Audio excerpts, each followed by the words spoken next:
اعوذ باللہ من الشیطان الرجیم بسم اللہ الرحمن الرحیم.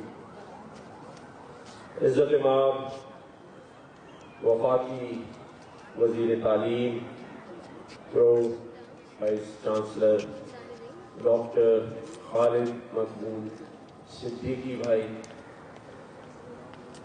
ضابطہ شنواری شیخ الجامعہ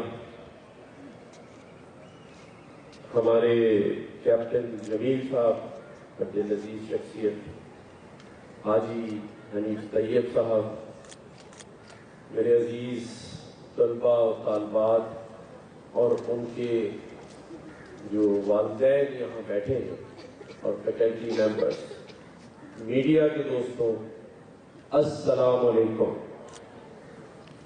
اب یہ فیصلہ آپ کر لیں کہ جو تقریر مجھے گورنر ہاؤس سے لکھ کر دی گئی ہے میں وہ آپ کے سامنے پیش کروں یا کچھ دل کی بات حقیقت پہ مبنی کروں،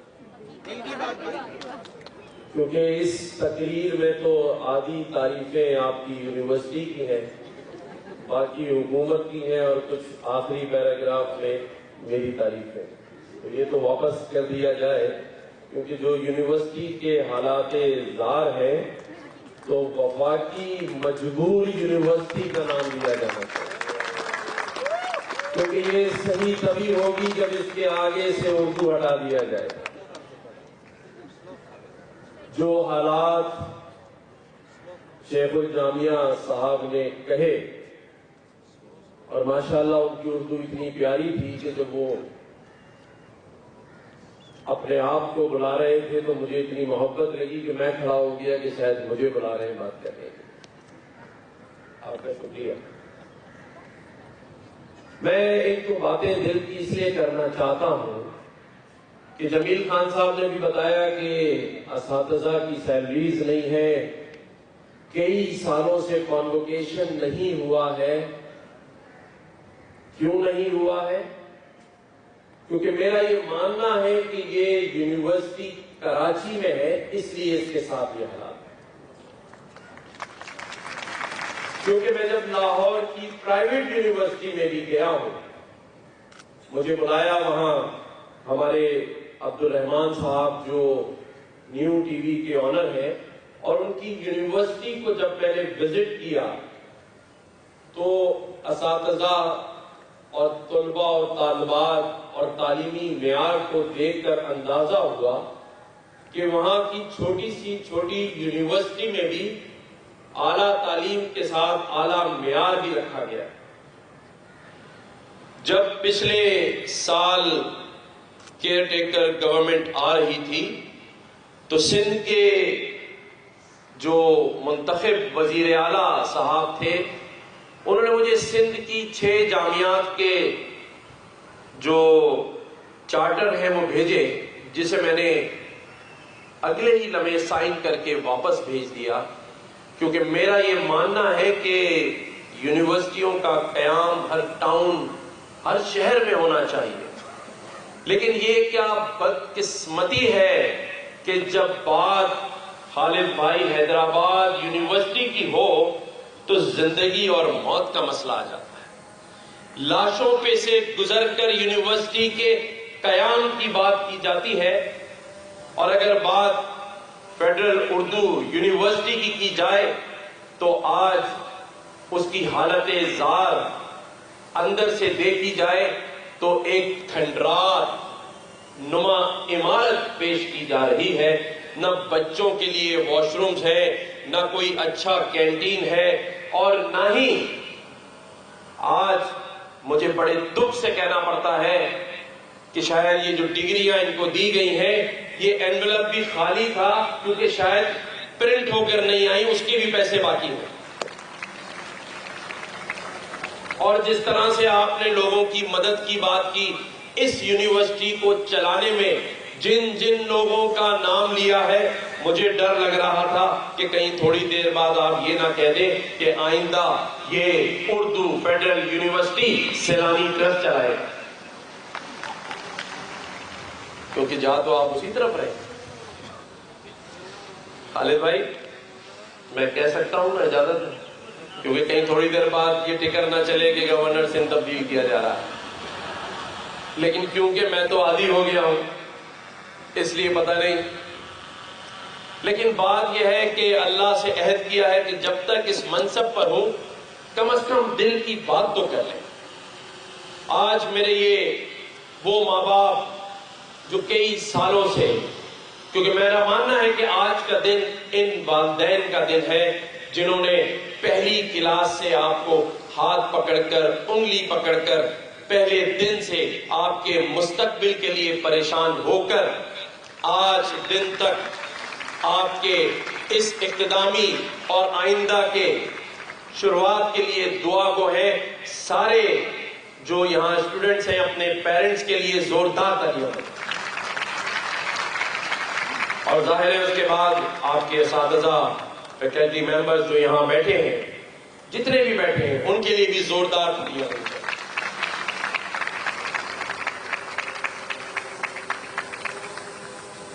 دیکھیں، ہمارے جمیل خان صاحب نے ایک شعر سنایا، ہمت نہ ہارنا ابھی امتحان تمہارا ہے. میں چاہتا ہوں اس شعر میں ایک مصرع ایڈ کر دوں کہ یہ امتحان صرف آپ ہی کا ہے، اور اس امتحان سے حکمران اور جو سیٹوں پہ بیٹھے ہوئے بری الذمہ ہیں. کیونکہ یہ امتحان کئی سالوں سے صرف یہ عوام اور مجبور عوام ہی دے رہی ہے. حکمرانوں کو تو ایسا لگتا ہے کہ آزادی ہے، سوچنے پر بھی ان کے قدغن ہے کہ ایک ایسی یونیورسٹی جس کے تعارف میں جایا جائے، جن لوگوں نے بنائی، جن لوگوں نے چلائی، اور آج جن ہاتھوں میں آ گری ہے. لیکن خوش قسمتی کہ آج اس یونیورسٹی کو ایک سرپرست جسے ہم ڈاکٹر خالد مقبول صدیقی بھائی کے نام سے جانتے، ان کے اور ان کی ٹیم کے حوالے ہے. میں خالد بھائی سے کہوں گا کہ اس یونیورسٹی کی حالت زار کو دیکھتے ہوئے آپ فوری طور پر ایسے اقدامات لیں. میں بحیثیت گورنر سندھ آپ کو یہ یقین دلاتا ہوں کہ میری جو سپورٹ اس کراچی میں موجود وفاقی مجبور یونیورسٹی کو دوبارہ وفاقی اردو یونیورسٹی میں تبدیل کرنے میں جو کردار میں ادا کر سکوں گا انشاءاللہ میں کروں گا.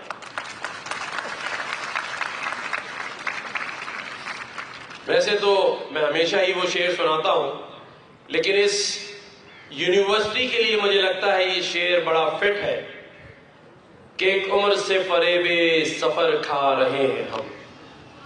ایک عمر سے فریب سفر کھا رہے ہیں ہم، معلوم ہی نہیں اس وفاقی مجبور یونیورسٹی کو کہاں لے جا رہے ہیں. پتہ ہی نہیں، کسی کو نہ حساب کا پتہ ہے، نہ کتاب کا پتہ ہے. اگر یہی کام کہیں اور ہو رہا ہوتا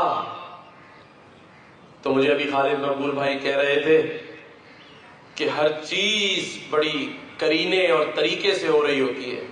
یہاں تو میری جو میزبان بہن ہے وہ پکار مرد کو رہی تھی اور ڈگری لینے خواتین آ رہی تھی. یہ بھی اردو یونیورسٹی میں ہی دیکھا ہے.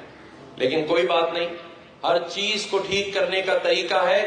جب بحیثیت گورنر سندھ اللہ تعالیٰ نے مجھے 12 ربیع الاول کو اس منصب کو سنبھالنے کا موقع دیا تو کچھ ایسے ہی حالات اس گورنر ہاؤس کے بھی تھے، اور مجھے کوئی کہنے میں آر نہیں کہ ایک جماعت کے سربراہ کے دعوے تھے کہ ہم گورنر ہاؤس کے دروازے عوام کے لیے کھولیں گے. ان کا یہ دعویٰ بھی تھا کہ گورنر ہاؤسز میں یونیورسٹیز ہوں گی، گورنر ہاؤس میں انصاف کا نظام ہوگا. لیکن 3.5 سال، پونے 4 سال اسی جماعت کا ایک گورنر اس گورنر ہاؤس میں رہا.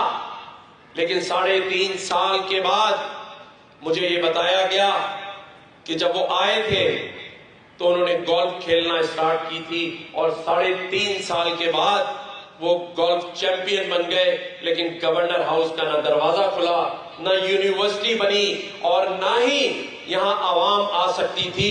آج الحمدللہ یہ اس جماعت جس کے سربراہ ڈاکٹر خالد مقبول صدیقی بھائی بیٹھے ہیں، انہوں نے جو گورنر، ایک حق پرست گورنر، کراچی کا رہنے والا گورنر آپ کو دیا، آج 24 گھنٹے گورنر ہاؤس کا دروازہ آپ کے لیے کھلا ہوا ہے۔ آج یہاں 50,000 بچے آئی ٹی کے ایڈوانس کورسز کر رہے ہیں، کوئی 2,000، کوئی 1,500 اور کوئی 1,200 ڈالر کما رہا ہے۔ آج خالد عراقی صاحب جو کراچی یونیورسٹی کے وائس چانسلر ہیں، آج یہاں آئے ہیں کیونکہ آج ہم ان بچوں کو کراچی یونیورسٹی کا، جس نے انٹر کیا اور یہاں سے ٹیسٹ پاس کرے گا، کراچی یونیورسٹی اسے اپنا ڈپلوما سرٹیفکیٹ دے گی تاکہ وہ اپنا فیوچر اور بہترین کر سکے۔ تو خالد عراقی صاحب کے لیے بہت ساری تالیاں ہونی چاہیے۔ مایوس نہیں ہونا ہے، کیونکہ اللہ تعالیٰ نے اسے کفر قرار دیا ہے، لیکن خاموش بھی نہیں رہنا ہے، اپنے حق کی آواز اٹھانی ہے، اپنے حق کی بات کرنی ہے۔ حق جب مانگنے سے نہ ملے تو حق کو چھین لینا چاہیے، اور چھیننے میں آپ کو جو مدد درکار ہے وہ اس گورنر ہاؤس میں ملے گی۔ جب آپ کھڑے ہوں گے، تیار ہوں گے، میں آپ کا اور آپ میرا اور ہم سب مل کر اگر خالد بھائی کا ساتھ دیں تو اسی طرح سے جو خالد بھائی چاہتے ہیں کہ تمام یونیورسٹیز کراچی میں آئیں، کراچی کے رہنے والے، خواہ وہ کسی بھی قومیت سے، کسی بھی جماعت سے، کسی بھی مسلک سے تعلق رکھتے ہوں، ان کو کراچی میں رہنے کا حق اور پڑھنے کا حق حاصل ہونا چاہیے۔ کیا خیال ہے؟ اور نہیں تو 77 سال تو گزر ہی چکے ہیں، باقی 13 سال یا 23 سال اور گزر جائیں گے۔ نسرین جلیل باجی کہہ ہی رہی ہیں کہ بھائی جو کرنا ہے میری زندگی میں کر لو۔ میں نے کہا باجی فکر نہ کرے، 23 سال اور آپ یہاں بیٹھے رہے، ہم آپ کی 100ویں برتھ ڈے بھی منائیں گے انشاءاللہ تعالی، لیکن آپ کے سامنے ہی سب کچھ ہوگا۔ تو امین بھائی کہنے لگے 100 میں میرا نام بھی لکھ لیں، کیونکہ امین الحق بھائی بھی جب تک ہمارے اس کارواں میں شامل نہ ہو تو مزہ نہیں آتا ہے۔ لیکن میرا یقیناً دل سے یہ ماننا ہے، خدا را یہ وہ شہر ہے جو پورے پاکستان کی معیشت کا پہیہ چلاتا ہے، خدا کی قسم اس میں کوئی دو رائے نہیں ہے۔ یہاں کے رہنے والے، یہاں کے تاجر، صنعت کار، یہاں کے اساتذہ، یہاں کا ایک امیر، ایک غریب، ایک مڈل کلاس خدا ترس آدمی ہے، دل سے چاہتے ہیں کہ ہم ہر ایک کو اپنے دامن میں سمولیں۔ جو بھی نوکری کے لیے آئے، کاروبار کے لیے آئے، یہ شہر ماں کا کردار ادا کرتا ہے، لیکن خدا را اپنی ماں کے ساتھ یہ سلوک نہ کرے، یہ نہ کرے، کیونکہ مجھے پتا ہے کہ یہ جتنے میرے والدین، بہنیں، بھائی، بزرگ بیٹھے ہیں، اگر میں ابھی کہوں گا خالد بھائی سب کہیں گے ان کے گھروں میں اتنا پانی آ رہا ہے کہ ٹینکر والوں کو ٹھیکہ انہوں نے ہی دیا ہوا ہے۔ سب کے گھر میں اتنا ہی پانی آ رہا ہے نا؟ کس کس کے گھر میں پانی اتنی رفتار سے آ رہا ہے؟ ہاتھ اٹھائیں۔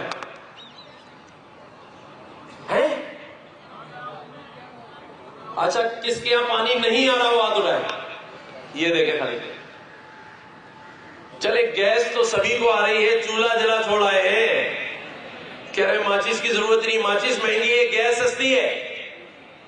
جی جس کے یہاں گیس نہیں آ رہی وہ بھی ہاتھ اٹھائے۔ چلے خالد، اچھا چلو بجلی تو اتنی آ رہی ہے کہ برابر والوں کو سب نے کنڈا آپ نے دیا ہوا ہے، وہ بھی نہیں آ رہی، کس کی یہاں نہیں آ رہی ہاتھ اٹھائے۔ اللہ، مجھے لگتا ہے صرف ضابطہ خان صاحب کے پاس آ رہی ہے کیونکہ انہوں نے کسی چیز پہ ہاتھ نہیں اٹھایا۔ لیکن یہ تو بڑی زیادتی ہے امین بھائی کہ نہ پانی، نہ گیس، نہ بجلی۔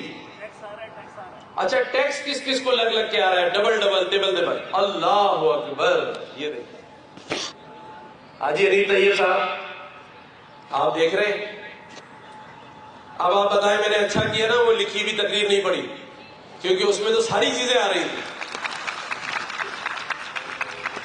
لیکن کوئی بات نہیں، یہ ساری چیزیں آپ کا حق ہے، اور اس حق کو دلانے کے لیے اگر میں آپ سے پوچھوں کہ کیا آپ سب ہمارا ساتھ دیں گے؟ دیں گے؟ ایسے نہیں، آواز ہلکی نہیں چاہیے. آپ بتائیں میرے یہ جو اس مستقبل کے معمار ہیں، ساتھ دیں گے؟ ایک بات میری یاد رکھیں، کبھی یہ سوچئے گا نہیں کہ بات کہنے والا کون ہے. یہ مت ذہن میں سوچئے گا کہ کہہ کون رہا ہے، کس جماعت سے اس کا تعلق ہے، اور اس بات پر اپنا فیصلہ کر لیں. ہمیشہ یہ سوچنا کہ بات کہہ کیا رہا ہے. اگر سچ کہہ رہا ہے، حق کہہ رہا ہے، تو پھر کسی بھی جماعت سے تعلق ہو، کسی بھی مذہب سے تعلق ہو، پھر حق اور سچ کا ساتھ دینا ہے. یہی ہمارا مذہب کہتا ہے، یہی ہمارا اسلام کہتا ہے.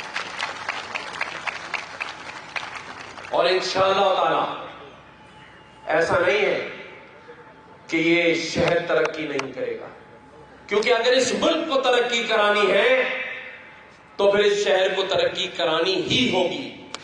اور اسی لیے یہ جو آئی ٹی جس کا انتخاب میں نے، میری ٹیم نے، میری پارٹی نے کیا ہے، کیونکہ میں آپ کو حقیقت بتاتا ہوں، آج جو موٹر سائیکل پہ 10 مہینے پہلے یہاں آیا تھا، آج اس کے پاس ایک چھوٹی گاڑی ہے باہر.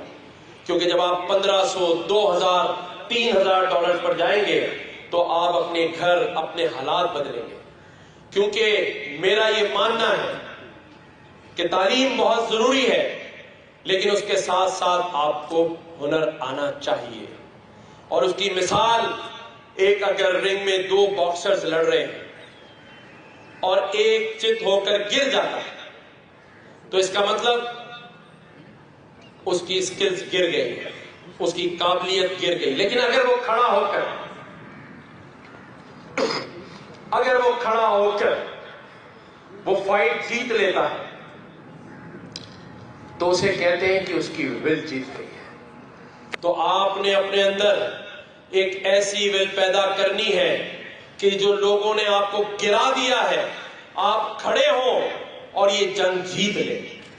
اور یہ تبھی جیتی جا سکتی ہے جب آپ ہنر حاصل کریں گے، تعلیم حاصل کریں گے. کل میں یہاں شب معراج کی رات تھی، جو آپ سب کو مبارک ہو. گورنر ہاؤس میں پورے پاکستان کا سب سے بڑا دعائیہ اجتماع تھا، ہزاروں کی تعداد میں لوگ تھے. میں نے وہاں کل کہا کہ چاہے اللہ تو کسی کو بھی بچا سکتا ہے، لیکن حقیقتاً جب ایک کشتی میں 2 لوگ سوار ہو، ایک مسلمان ہو، ایک ہندو ہو، لیکن اگر کشتی ڈوب جائے تو نظراً یہی نظر آئے گا کہ بچے گا وہی جسے تیرنا آتا ہے. تو آپ نے تیرنا سیکھنا بھی ہے، سکھانا بھی ہے، قابلیت بھی حاصل کرنی ہے، ہنر بھی حاصل کرنا ہے. کوئی میرا طالب علم یا اس کے ماں باپ ان کے فیوچر سے پریشان ہو، مایوس ہو، یا آپ میں سے کوئی مایوس ہو، مایوسی نہیں کرنی. گورنر ہاؤس کے دروازے کھلے ہیں. جو بننا چاہتا ہے، کرنا چاہتا ہے، اگر وسائل نہیں ہے، میں آج آپ کو یہ دعوت دیتا ہوں کہ ہمارے پاس آئیں، آپ کے مسئلے کو حل کریں گے، آپ کے بہترین فیوچر کے لیے آپ کے ساتھ کھڑے ہوں گے انشاءاللہ تعالی. اور اللہ تعالیٰ کر کے دے گا. میری مائیں یہاں بیٹھی ہیں، بس ایک بات کر کے میں اجازت لوں گا کہ جو بیٹیاں، یہ جو بہنیں ہماری آج ڈگری ہاتھ میں لیے ہیں، گولڈ میڈل ہاتھ میں لیے ہیں، یہ وعدہ کریں اور عہد کریں کہ یہ گولڈ میڈل جب آپ کے گھر میں یہ بہو بن کر آئیں گی تو کسی دیوار اور شوکیس پہ نہیں ہوں گے، یہ اپنے بچوں کو نہیں دکھائیں گی، بلکہ آپ ان کو اپنی بیٹیوں کی طرح اس معاشرے میں، اس معاشرے کے مستقبل کے لیے ان بچیوں کو بہو نہیں بیٹی بنائیں گی. یہ عہد کرے آج، کیونکہ یہ ہمارا فیوچر ہے. انہیں ہم نے دکیا نوسی خیالات کی نظر نہیں کرنا. اگر یہ آئی ٹی سیکھنا چاہتی ہیں، 10 سے 15,000 ڈالر کمانا چاہتی ہیں تو یہ گورنر ہاؤس میں آئیں، ہم انہیں فری آئی ٹی کے ایڈوانس کورسز کرائیں گے۔ اور یہ بھی میں آج بتا دوں کہ پاکستان کا جو مستقبل ہے وہ بہت خوبصورت اور اچھا ہونے جا رہا ہے، اور وہ اس لیے کہ اللہ تعالیٰ نے ہمیں ایک ایسا سپہ سالار جس کا نام حافظ عاصم منیر ہے وہ دیا ہماری سرحدوں کی حفاظت کے لیے، اور اس کے ساتھ ساتھ آپ کی معیشت کی حفاظت کے لیے، کیونکہ SIFC جسے آج ہم سمجھ نہیں پا رہے، یہ SIFC پڑوسی ممالک کو اس ملک میں انویسٹمنٹ کے لیے راغب کرنے کے لیے بنائی ہے، کیونکہ ماضی کے کئی سالوں میں اس پاکستان میں لوگ انویسٹمنٹ اس لیے نہیں کرتے تھے کہ کوئی ون ونڈو آپریشن نہیں تھا، کوئی انویسٹر جب پاکستان آتا تھا، یہ میرے صحافی بھائی بہت میری اس بات پر مزہ لے رہے ہیں، لیکن حقیقت یہ ہے کہ آپ کے تمام انویسٹرز بہت ساری مشکلات، بہت ساری NOCs جو کہ 22 کہیں 24 کہیں 30 سے اوپر تھیں، لیتے ہی اپنا انویسٹمنٹ واپس لے جاتے تھے۔ اس سپہ سالار نے، اس آرمی چیف نے SIFC بنا کر یہ سارا ون ونڈو کر دیا ہے، اور میرا یہ ماننا ہے کہ ہمارے پڑوسی ممالک سعودی عربیہ، ترکیہ، چائنا، UAE اس ملک میں انویسٹمنٹ لائیں گے، اور وہ انویسٹمنٹ آپ کے مستقبل پر لگے، آپ تک اس کے ثمرات پہنچے، اس کے لیے ہم کوشش بھی کریں گے اور دعا کو بھی رہیں گے۔ اللہ تعالیٰ پاکستان کا حامی و ناصر ہو۔ اس شعر کے ساتھ میں اختتام کروں گا، کیونکہ قافلہ جب بڑا ہو اور لوگ عزم کر لیں تو شاعر کہتا ہے کہ جب اپنا قافلہ عزم و یقین سے نکلے گا، جمیل بھائی، جب اپنا قافلہ عزم و یقین سے نکلے گا، جہاں سے آپ چاہیں گے یہ رستہ وہیں سے نکلے گا۔ اللہ تعالیٰ پاکستان کا حامی و ناصر ہو۔ پاکستان پائندہ باد، پاکستان زندہ باد۔ اس شعر کے آگے بھی ایک شعر ہے لیکن میں پڑھنا نہیں چاہتا، کیونکہ وہ یہ شعر ہے کہ وطن کی مٹی ہمیں ایڑیاں رگڑنے دے، وطن کی مٹی ہمیں ایڑیاں رگڑنے دے، ہمیں یہ یقین ہے کہ یہ چشمہ کم از کم فیڈرل اردو یونیورسٹی سے نہیں نکلے گا، مجبور یونیورسٹی سے نکلے گا، اور اگر اردو فیڈرل یونیورسٹی سے نکالنا ہے تو خالد مقبول بھائی علم آپ کو اٹھانا پڑے گا۔ شکریہ۔